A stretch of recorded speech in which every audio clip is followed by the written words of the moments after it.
The Heading out cardboard so box in soon, Nicholas Nicholas? Jones's Forget arms held something? almost nothing. Is A that all you coffee have? mug, a phone charger, a single folder. He walked through the lobby of Jones Freight and Supplies regional office while a few coworkers glanced up, then looked away, the way people do when they've already decided a thing isn't their business. Nicholas didn't look at anyone. He pushed through the glass doors into the afternoon heat, set the box down on the low concrete wall by the entrance, and took out his phone. He scrolled to a single contact, pressed call. The line picked up on the second ring. His voice was calm, almost quiet. Fire every one of them. He ended the call, picked up the box, and walked toward the parking lot like a man who had somewhere to be. Quick question before we get into the story. Where in the world are you watching from? Leave your city or country in the comments. I love seeing how many different places these stories reach. And if this is your first time here, hit that subscribe button for more captivating stories with unexpected twists and satisfying endings.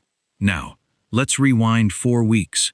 Robert Jones sat behind a desk he'd owned for 30 years, the wood worn smooth at the edges from decades of elbows and paperwork. He was 72, and he still ran the company like every decision cost him something personal. Because it did. The board wants you as CEO, Robert said. I want you ready. Nicholas sat across from him, unmoved by the weight of the offer. Then let me earn it. Not from the top floor.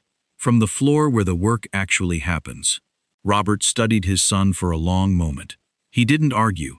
He respected the instinct too much to fight it. It was the same one that had built this company in the first place. 3 people will know, Robert said. Me, Daniel Brooks, 1 board member. Everyone else sees an employee. Nicholas nodded. That was exactly what he wanted. He reported to the Regional Operations Division that Monday with a standard badge and a title. Operations Analyst, temporary assignment. That meant nothing to anyone who read it. He wore plain clothes and carried nothing that suggested he belonged anywhere but a cubicle. The receptionist barely glanced at him before pointing him toward the elevators. The regional office ran like a machine that had been built to look efficient from a distance.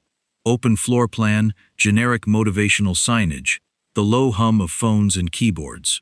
Nicholas found his desk in the back corner, sat down, and waited to see what the floor would show him. Marcus Whitfield noticed him first. Or rather, noticed him the way a man notices a new piece of furniture. A brief look, a short nod, nothing more. Marcus was Regional Operations Director, and he carried himself like someone who had never needed to raise his voice to get what he wanted. Calm, measured.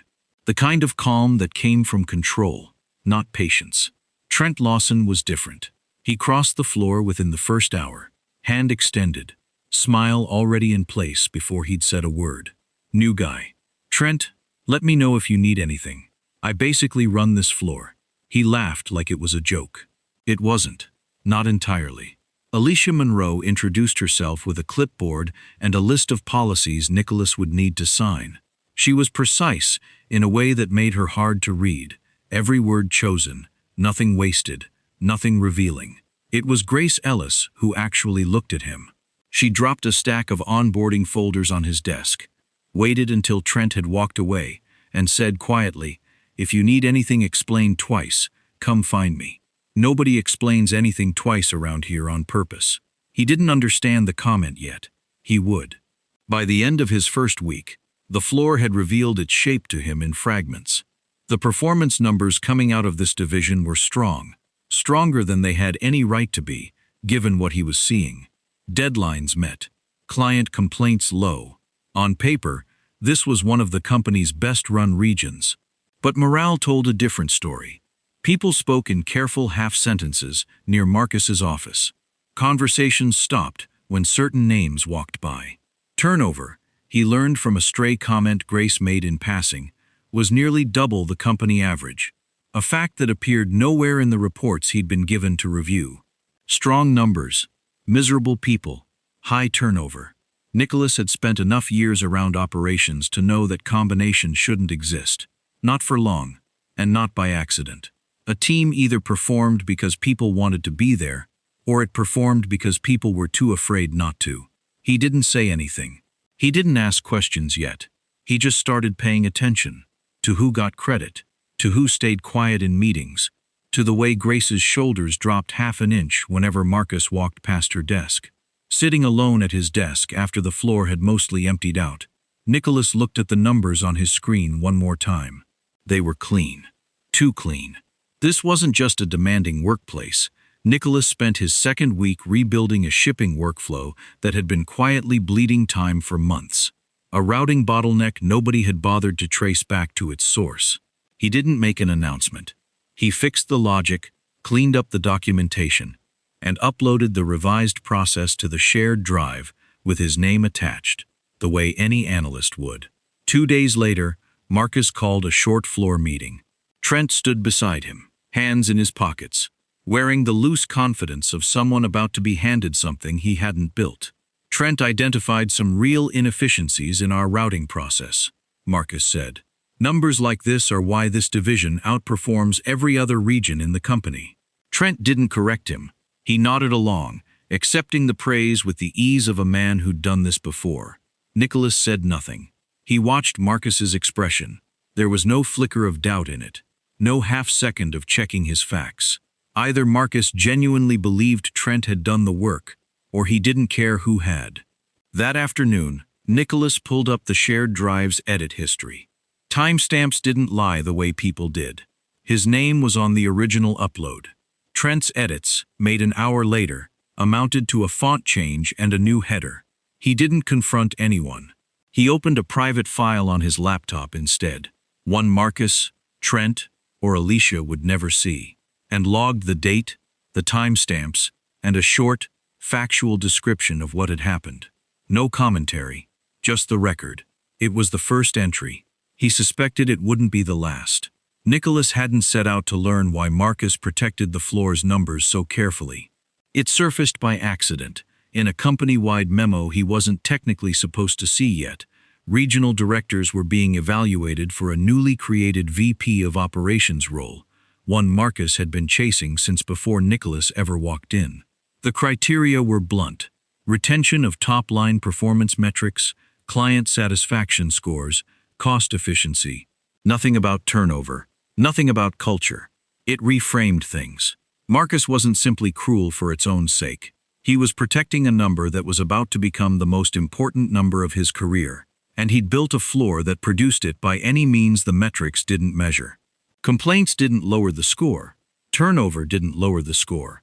Only the numbers on the dashboard mattered to the people deciding his promotion, and Marcus had learned, correctly, exactly what corporate was and wasn't paying attention to. Nicholas added it to his file without judgment, just context. It didn't make what was happening on this floor forgivable, but it made it make sense, and that, he was learning, was often more dangerous than outright malice. Malice was easy to spot. A man protecting a promotion he genuinely believed he'd earned could convince himself of almost anything. Grace had been quiet for most of the week, quieter than usual, and Nicholas noticed it the way he'd learned to notice things here, sideways, without asking directly. He found out why on Thursday. She'd applied for a team lead position, a role she'd been unofficially performing for months whenever Marcus needed something handled without drama. The promotion had gone to someone else. Grace didn't complain about it out loud. She simply stopped mentioning her 5-year plan, which she'd brought up twice in his first week, and not once since. Nicholas went looking for context, not for her sake exactly, or not only for her sake, but because the shape of it bothered him. He found an old quarterly evaluation buried in an archived folder, one that predated the current review cycle. It described Grace's work in specific, glowing terms. Exceeds expectations in cross-departmental coordination. Strong candidate for advancement. The evaluation used to make her case for promotion told a different story. Same review period, same projects. But the language had shifted. Meets expectations. Room to grow in leadership presence. Vague enough to justify passing her over. Specific enough to look like an honest assessment to anyone who didn't dig.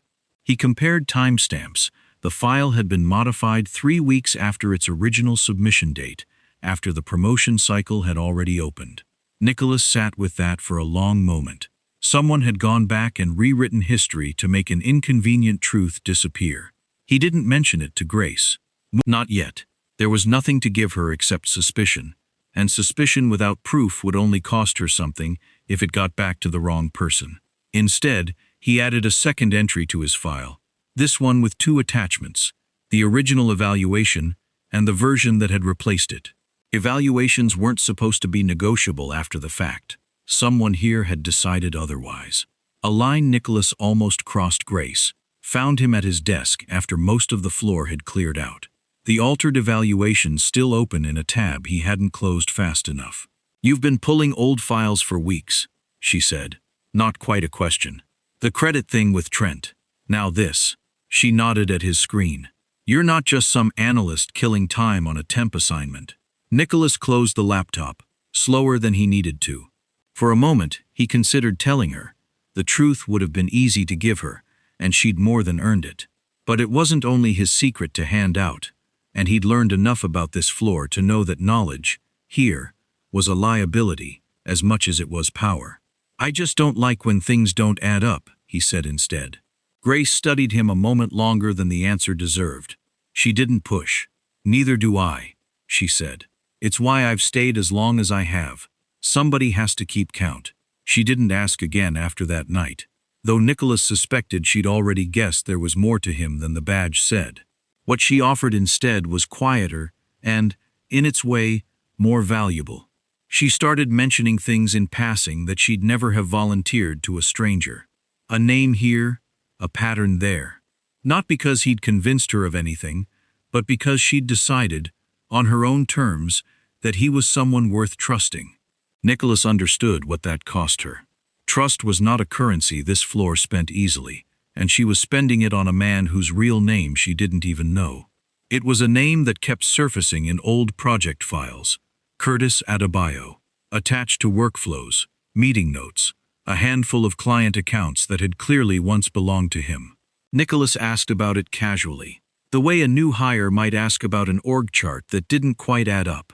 "He found a better opportunity," Trent said, "already moving on to something else. Left for something bigger," Alicia said, not looking up from her screen. Marcus offered the same answer with slightly different words, delivered with the flat finality of a man closing a door. 3 people, 3 near-identical sentences. Nicholas had spent enough years around executives to recognize a rehearsed line when he heard one. He kept pulling the thread quietly. Grace was the one who finally gave him something real, and only after he'd earned enough of her trust to ask a direct question over coffee, away from the floor. "Curtis didn't leave for anything," she said, voice low. "He filed a complaint about Marcus, about how numbers were being reported to corporate."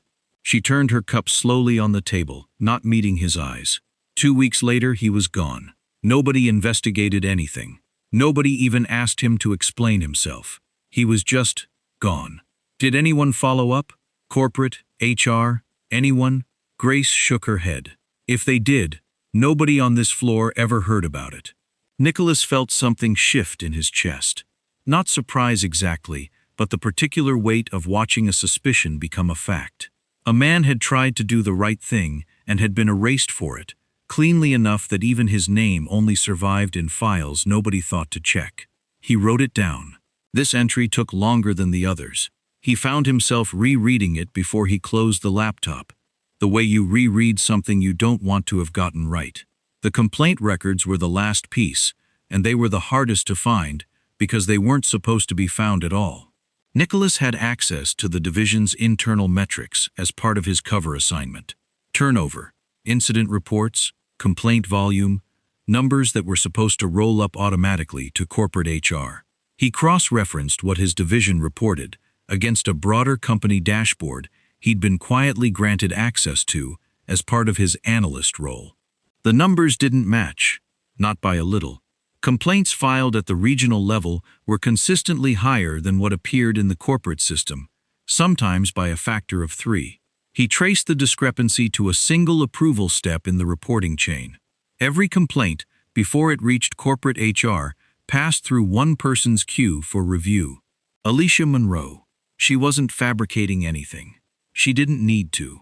She simply decided which complaints were worth forwarding and which ones got quietly closed at the regional level, filed away under vague resolution codes that made every problem look handled. This wasn't one manager protecting his own reputation.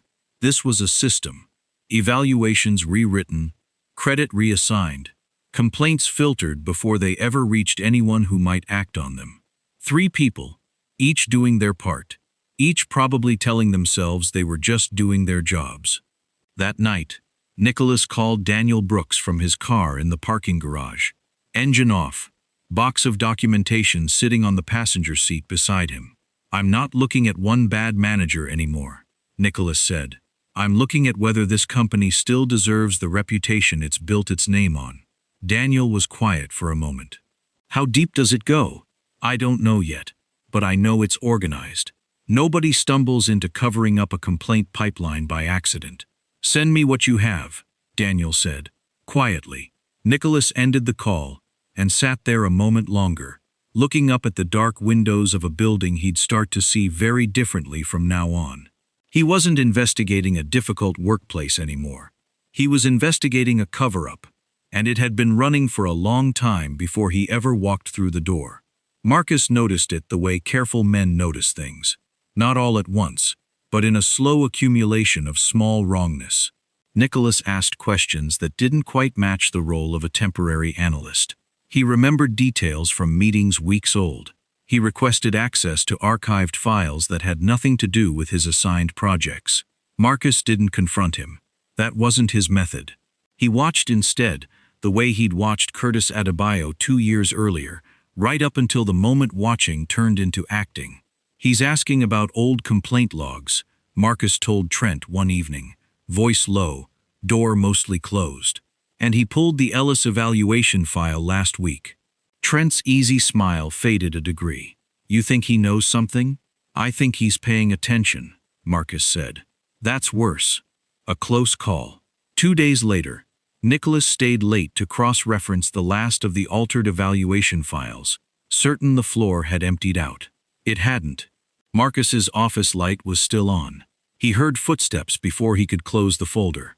Marcus, walking a slow lap of the floor the way he sometimes did before locking up. Checking monitors were off, drawers were closed. Nicholas had maybe 10 seconds. He didn't have time to log out cleanly. He minimized the window, opened a routine shipping report instead, and was scrolling through it, unbothered, when Marcus rounded the corner. "Working late," Marcus said. "Not a question. Trying to get ahead of the Wilkins account before Monday," Nicholas said, not looking up. Marcus lingered a beat longer than the moment required, eyes flicking once toward the monitor, then toward Nicholas's face. Whatever he was looking for, he didn't find it. He nodded once and moved on. Grace found Nicholas in the break room 10 minutes later, arms crossed, voice low. "He doesn't linger like that for nothing. Whatever you're doing, be more careful than you were tonight." "I will," Nicholas said. She held his gaze a moment. "I mean it. I've watched people get careless right before something happens to them here." It wasn't an idle warning. Nicholas understood, watching her walk away, that she'd just risked something to say it out loud. Trent prepares the setup. Trent had done this before, in smaller ways. A misplaced blame here, a convenient scapegoat there. This needed to be cleaner, bigger. He waited until Nicholas stepped away from his desk for a client call, then slid into the seat 2 rows over, the one with a direct line of sight to Nicholas's monitor. It took him less than 4 minutes to capture what he needed. A keystroke logger disguised as a routine software update. The kind of thing IT approved without reading twice when it came from someone with Trent's tenure. "You sure about this?" Paula, from procurement, asked quietly, though procurement wasn't the department it should have concerned. "I'm sure Marcus wants it handled," Trent said, which wasn't quite an answer, and they both understood that. By the end of the day, Trent had what he needed. Nicholas's login credentials, captured clean, ready to use. That night, using Nicholas's credentials from his own terminal, Trent accessed a confidential client file, the kind flagged for restricted viewing, the kind that left a trail no one was supposed to examine too closely unless something went wrong. He downloaded it. forwarded a copy to an external address that would later be traced, conveniently, nowhere near Trent's name. The access log recorded exactly what it was built to record: Nicholas Jones's credentials, a restricted file, an unauthorized external transfer, time-stamped at 9:47 p.m., an hour after Nicholas had already left the building for the day, a detail nobody would think to check unless they were looking for it. Trent closed the laptop and went home. He didn't feel guilty. He'd convinced himself, the way people like him always did, that this was simply how the floor worked, that Nicholas was collateral in a system that had always run this way, and always would. Alicia's office had the blinds drawn when Nicholas was called in Thursday morning, which told him something before anyone said a word. Marcus stood near the window, arms crossed, wearing an expression carefully arranged into something like disappointment. Alicia sat behind her desk with a folder already open, the pages inside printed and organized with the tidy precision of a woman who never left loose ends. A restricted client file was accessed and transferred outside the company last night, Alicia said. The credentials used were yours. I left the office at 8, Nicholas said. There's a badge log. The digital access log shows your credentials, Alicia said, sliding a printed sheet across the desk. 9:47 p.m. Nicholas looked at the page, then at her, then at Marcus, who hadn't moved from his spot by the window. Did anyone verify where the login actually originated? Nicholas asked. The device, the IP address, not just the username. Silence. Alicia's eyes flicked toward Marcus. Just once. The credentials are the credentials, Marcus said quietly. Nicholas understood, in that moment, exactly how deliberately built this room was. Nobody here intended to look any further than they already had. They didn't need the truth. They needed a name.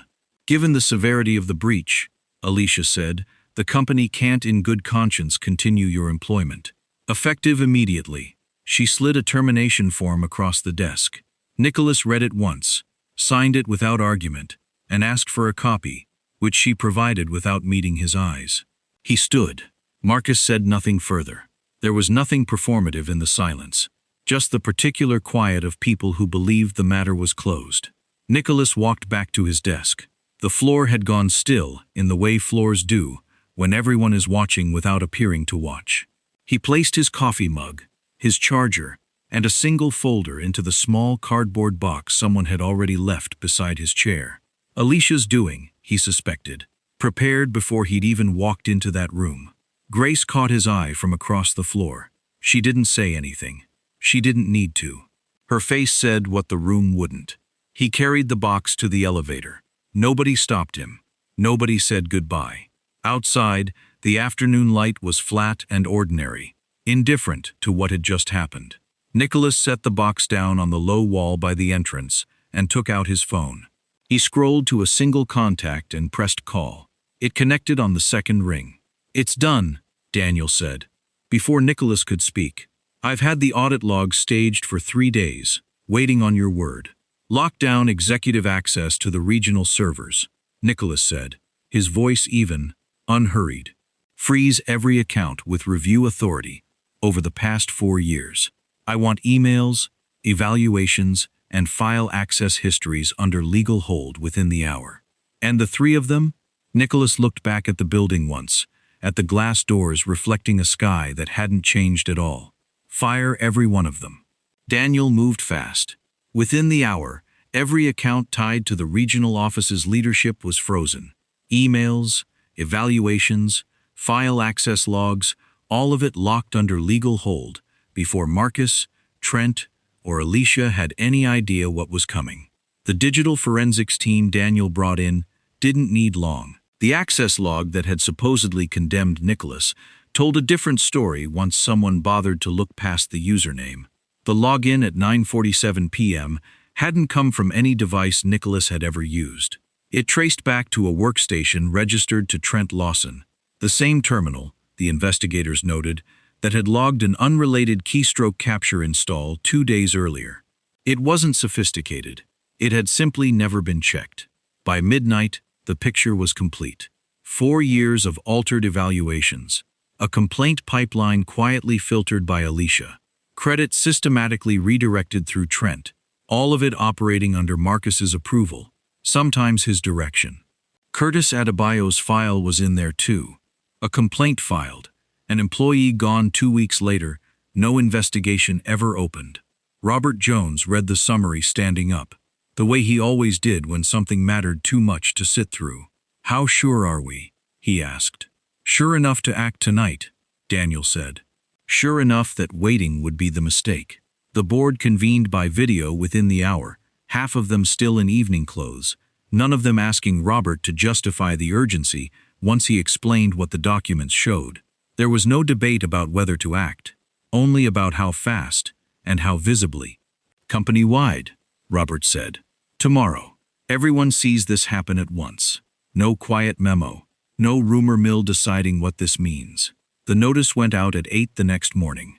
Mandatory all-staff meeting. Main atrium, 10 a.m. Regarding company leadership. Nothing more. By 9:30, the building was humming with speculation. On the regional floor, Marcus told anyone who'd listen that transitions like this usually rewarded people who'd proven their value. Trent laughed at something beside him. Neither of them noticed that Alicia hadn't come back to her desk since the night before. At 10, Robert Jones walked onto the platform the way he'd walked into every major moment of his 40 years running this company. Unhurried, certain, carrying the quiet authority of a man who'd earned every bit of the silence that fell over the room. He thanked the company for its work. He talked, briefly, about what it meant to build something worth trusting. Then he said the next CEO of Jones Freight and Supply had been working inside this company for the past 4 weeks, not in an office, but on the floor, as an ordinary employee. He asked his son to come forward. Nicholas walked onto the platform in the same plain clothes he'd been fired in less than 18 hours earlier. He carried nothing. He stood beside his father and looked out over a room full of faces, trying to reassemble everything they thought they knew. Near the back, Marcus's expression moved through recognition, then calculation, then something that had no clean name left for it. The man he'd fired yesterday was the man who now owned the company's future. Nicholas didn't smile. He hadn't come up here to enjoy it. He said only a little. His name, the reason he'd asked to start as an ordinary employee, the fact that the past 4 weeks had taught him more about this company than any boardroom ever could. Then he stepped aside and let Daniel Brooks explain, plainly and without theater, that a serious pattern of misconduct had been uncovered on the regional floor, and that those responsible were no longer employed by the company. No names. Not yet. That wasn't the point of this room. The atrium didn't erupt. It went still. The particular stillness of people finally understanding that the ground beneath them had just shifted, permanently, and for the better. The terminations were handled quietly, without ceremony, because Nicholas had no interest in making a spectacle of it. Marcus received his notice by end of day. Specific documentation, not a vague separation letter, naming exactly what the evidence showed. He didn't argue. There was nothing left to argue with. Trent's termination came with a call from Daniel's office, calm and procedural, closing a door that Trent had spent years assuming would never shut on him. Alicia's was the hardest to write, not because the evidence was thin, but because she'd never fabricated anything directly. She'd simply decided, over and over, which truths were inconvenient enough to bury. That choice, repeated for years, was enough. None of it was done out of anger. Nicholas made sure of that. It was done because the record left no other honest option. Grace found out about her promotion on a Tuesday morning, called into an office that no longer belonged to Marcus. Nicholas didn't frame it as a reward. He slid the original evaluation across the desk, the one written before someone had quietly rewritten her file, and told her the truth. She should have had this role 2 years ago. The promotion wasn't a gift. It was a correction. She didn't say much. She didn't need to. Something in her shoulders, tight for months, finally let go. There was one name Nicholas hadn't been able to close the file on: Curtis Adebayo. Daniel's team tracked him down within the week, no longer in logistics, working a job that paid considerably less, in a city 3 hours from the one he used to call home. Nicholas asked to make the call himself. Curtis didn't recognize the name at first. When Nicholas explained who he was and why he was calling, there was a long silence on the line. "I filed that complaint 2 years ago," Curtis finally said. "Nobody ever called me back. Not once." "I know," Nicholas said. "I read the file. I'm not calling to apologize on behalf of people who won't.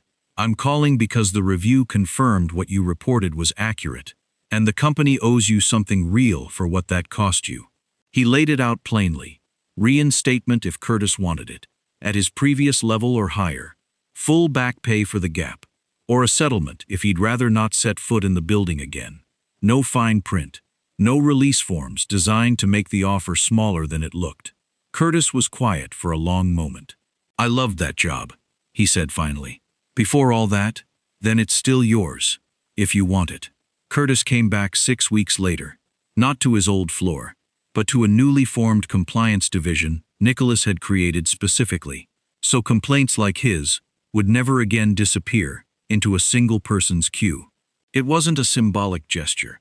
Nicholas made sure the role had real authority behind it.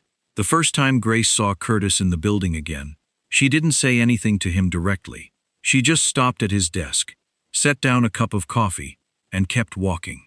Some things didn't need words to close the distance.